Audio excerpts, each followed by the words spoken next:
যারা আমরা প্রোগ্রাম এর সাথে জড়িত, আমরা বিভিন্ন প্রোগ্রামিং ল্যাঙ্গুয়েজ সম্পর্কে ধারণা নিছি বা নিচ্ছি। সেক্ষেত্রে আমাদের আরেকটা জিনিসের সাথে অবশ্যই আমাদের সম্পর্ক থাকতে হবে, সেটা হচ্ছে একটা এডিটর। যেখানে হচ্ছে আমরা কোডগুলো মানে প্রোগ্রামগুলো লিখি বা আহ, লিখে আর কি সেটা আমরা এক্সিকিউট করি। তো এরকম ভাবে আমাদের অনেক এডিটর বিদ্যমান রয়েছে। তার মধ্যে ভিএস কোড, মানে ভিজুয়াল স্টুডিও কোড, তারপর সাবলাইম টেক্সট, এছাড়া নোটপ্যাড প্লাস প্লাস, এছাড়া আরো অনেকগুলো আছে। তো আমি হচ্ছে আজকে ভিএস কোডের কিভাবে ডাউনলোড এবং সেটা কিভাবে ইনস্টল করে কাজ করতে হয় সেই সম্পর্কে আপনাদের এখানে তুলে ধরবো। তো আমরা একদম প্রথমে চলে যাই। আমাদের ফার্স্ট টার্গেট হচ্ছে ভিএস কোডটা ডাউনলোড করব এবং সেকেন্ড টার্গেট হচ্ছে ভিএস কোডটা ইনস্টল করব। আমরা যদি ডাউনলোড করতে চাই ভিএস কোড, তাহলে আমরা এখানে যদি আমরা এসে লিখি VS code download, Google Chrome বা যে কোনো ব্রাউজারে এসে লিখে সার্চ দিলেই দেখেন আমরা কি লিখছি, ভিএস কোড ডাউনলোড। তো এখানে দেখেন আহ দুইটা আসছে, আমরা প্রথমটাই যাই, ডাউনলোড ভিজুয়াল স্টুডিও কোড। এখানে দেখেন হচ্ছে অপারেটিং সিস্টেম তিনটা আছে, একটা হচ্ছে উইন্ডোজ, তারপরে লিনাক্স, ম্যাক। আচ্ছা যাই হোক, আমরা আমাদেরটা যেটা আমাদের লাগবে, আমরা উইন্ডোজ। এখন এখানে দেখেন লোড নিচ্ছে, হয়তো বা একটু সময় লাগবে। আচ্ছা এখানে দেখেন স্টার্ট হয়ে গেছে। আমরা আহ, দুইটা, আমরা প্রথমে একটা হচ্ছিল, তো আমি সেকেন্ড টাইম আর একটা দিছি। যাই হোক, আমাদের একটা হলে চলবে। তো দেখেন আমাদের ভিএস কোড এর হচ্ছে 90 এমবি, 90 এমবির মতো। তো এখানে কিছুটা সময় লাগবে। আচ্ছা, এখানে আমাদের ডাউনলোডটা কমপ্লিট হয়ে গেছে। তো আমরা যদি শো ইন ফোল্ডারে যাই, তাহলে দেখতে পাচ্ছি আমাদের ভিএস কোডটা ডাউনলোডস ফাইলে চলে আসছে। আচ্ছা, এবার আমাদের তার মানে ফার্স্ট স্টেপ আমাদের কমপ্লিট, যে ভিএস কোড কিভাবে ডাউনলোড করতে হয় সেটা আমরা দেখে নিলাম। এবার হচ্ছে আমাদের সেকেন্ড স্টেপে হচ্ছে আমাদের এটা ইনস্টল করে সেটাকে রান করতে হবে। তো আমরা একদম ফার্স্টে হচ্ছে রাইট বাটন, এর উপরে রাইট বাটন ক্লিক করলাম, ক্লিক করার সাথে আমাদের এইটা আসলো। এখান থেকে হচ্ছে আমরা রান অ্যাজ অ্যাডমিনিস্ট্রেটর, এখানে একটা মডেল আসছে, জাস্ট আমরা ওকে দিয়ে দিলাম, সমস্যা নেই। এইটা হচ্ছে আমাদের একদম ফার্স্ট স্টেপ। তো আমরা এখানে দেখেন, এখানে আম, কিছু লেখা লাইসেন্স টাইসেন্স আর কি এগ্রিমেন্টের জন্য দিছে। তো দেখেন আমাদের নেক্সটটা কিন্তু এখন অফ আছে, এখানে ক্লিক করলে কাজ হবে না, কারণ হচ্ছে আমাদের এখানে এটা ইনেবল করে দেওয়া লাগবে, আই অ্যাকসেপ্ট দ্য এগ্রিমেন্ট। যে আমরা এইখানে যতগুলো এগ্রিমেন্ট দেওয়া আছে সবগুলোকে আমরা অ্যাকসেপ্ট করে নিলাম। এটা যখনই দেব তখন আমাদের নেক্সট বাটনটা ইনেবল হবে, তখন আমরা নেক্সটে যেতে পারবো। আচ্ছা, এখানে আমাদের পরিবর্তনের কিছু নাই। আমি যেখানে যেখানে পরিবর্তন লাগবে আমি সেখানে সেখানে পরিবর্তন করে দেখাবো, এটা নর্মাল থাকুক। আচ্ছা, এখানে একটা বিষয়, অ্যাড ওপেন উইথ কোড, আমরা এটা এনেবল করে দেবো। এটার একটা কারণ আছে, আর একটা হচ্ছে অ্যাড ওপেন উইথ কোড। আচ্ছা, একটা হচ্ছে ফোল্ডারের মাধ্যমে, আর একটা হচ্ছে আমরা দুইটাই এনেবল করে দেব, এটা আমাদের অনেক উপকারে আসবে। আচ্ছা, এটা না দিলেও হবে, তবে আমরা কিছু বেনিফিট কম পাবো আর কি। তো আমরা নেক্সট দিলাম, ইনস্টল দিলাম, জাস্ট এতটুকুই। অন্যান্য ইনস্টল যেভাবে, সফটওয়্যারগুলো ইনস্টল যেভাবে করে, এইটাও ঠিক একই রকম, এটাতে আসলে সেরকম কোনো প্যারা নেই। আচ্ছা, তো আমাদের এখানে বলছে যে কমপ্লিট হয়ে গেছে। তো আমরা লঞ্চ ভিজুয়াল স্টুডিও কোড এটা টিক মার্ক করে যদি ফিনিশ দিই, তাহলে আমাদের এটা রান হয়ে যাবে, ভিএস কোডটা রান হয়ে যাবে। আর যদি আমরা টিক মার্ক উঠাই ফিনিশ দিই, তাহলে রান হবে না। আচ্ছা, তার মানে আমাদের ভিএস কোডটা ইনস্টল কমপ্লিট। এখন আমাদের এখানে শো করতেছে না, কারণ আমরা এখানে একটা টিক বাটন দেইনি, কারণ আমাদের ডেস্কটপে লাগবে না।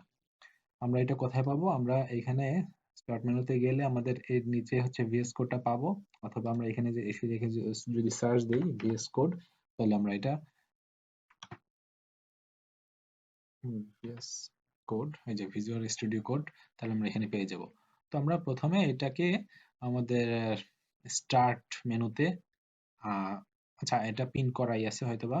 আমরা যদি স্টার্টে যাই, তাই আমাদের যদি পিন করা থাকে তাহলে পিন করে নেবো, আর যদি পিন না করা থাকে, যেমন এখানে আমার অনেক কিছু পিন করা আছে, তো এখানে যদি না থাকে তাহলে আমরা কি করব, প্রথমে হচ্ছে সার্চে ক্লিক করব, সার্চে ক্লিক করে যে ভিজুয়াল ভিআই দিলে আমাদের এখানে শো করতেছে, তখন রাইট বাটন ক্লিক করলে এই যে এখানে যখন পিন করা থাকবে না তখন এখানে লেখা লেখা উঠবে পিন ফ্রম স্টার্ট। যেমন এখানে আমাদের দেখেন টাস্ক বার কোনটা, এইটা। তো এখানে পিন করা নাই, এই কারণে বলতেছে pin to task bar. R start মেনুতে পিন করা আছে, এই কারণে আনপিনের কথা বলতেছে, মানে আনপিন দিলে এখান থেকে চলে যাবে। আচ্ছা, এখন আমরা ভিএস কোডটা যদি অন করি এখান থেকে,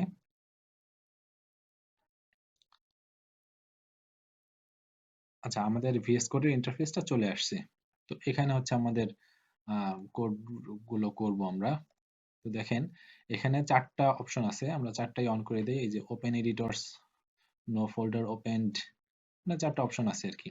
এটা আমরা যদি না প্রয়োজন হয় তাহলে আমরা, এটা সাধারণত আমাদের প্রয়োজন হয়, আর যদি প্রয়োজন না হয় কোনোটা তাহলে আমরা টিক মার্ক এরকম উঠাই দিলে সবগুলো চলে যাবে।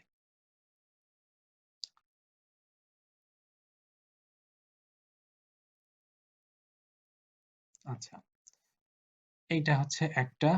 আর হচ্ছে আমাদের আহ এইটার একটা হচ্ছে গুরুত্বপূর্ণ এক্সটেনশনস।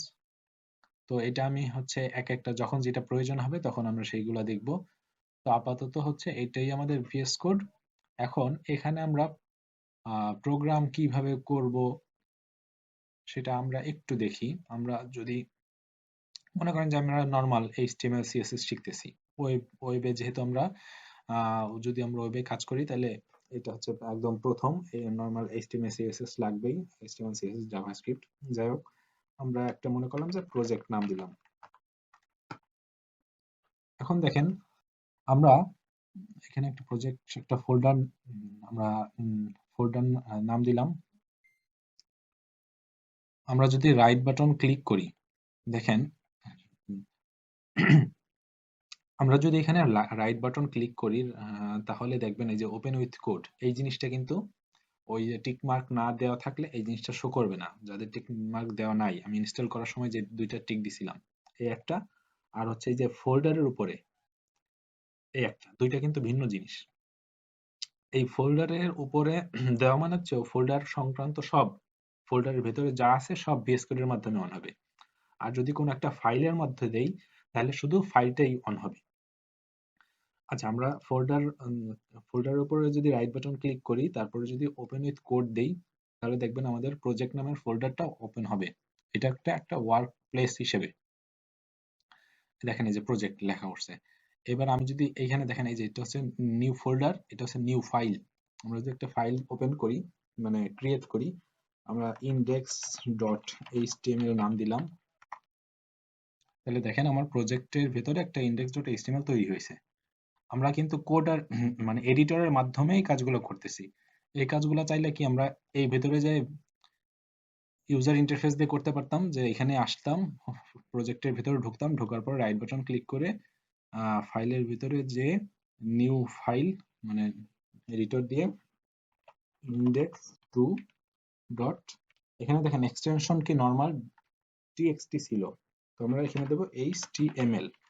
তো এখানে অনেকের একটু, সেটা হচ্ছে অনেকের এই এক্সটেনশনটা দেখা যায় না। তো এক্সটেনশন দেখা না যাওয়ার কারণ হচ্ছে, দেখেন আমরা এই ফোল্ডারে আসার পরে, প্রজেক্ট ফোল্ডারের ভিতরে যে কোনো ফোল্ডারে আসার পরে আমরা যদি ভিউর ভিতরে যাই, ভিউর ভিতরে দেখেন এই যে ফাইল নেম এক্সটেনশন, এটা যদি আমরা আনচেক করে দেই তাহলে দেখেন আমাদের শো করতেছে না। যাদের এরকম প্রবলেম যে শো করে না, সেক্ষেত্রে হচ্ছে এই ফাইল নেম এক্সটেনশনস এটা চালু করে দিলে, ইনেবল করে দিলে এটা শো করবে। আচ্ছা, এখানে আমরা যেহেতু বানাইছি, এবার যদি আমরা ভিএস করে যাই তাহলে দেখেন এই যে দুইটাই শো করতেছে। তাহলে এইটাই হচ্ছে নর্মাল ভিএস কোড ডাউনলোড করা এবং ইনস্টল করার সবচেয়ে সহজ ওয়ে।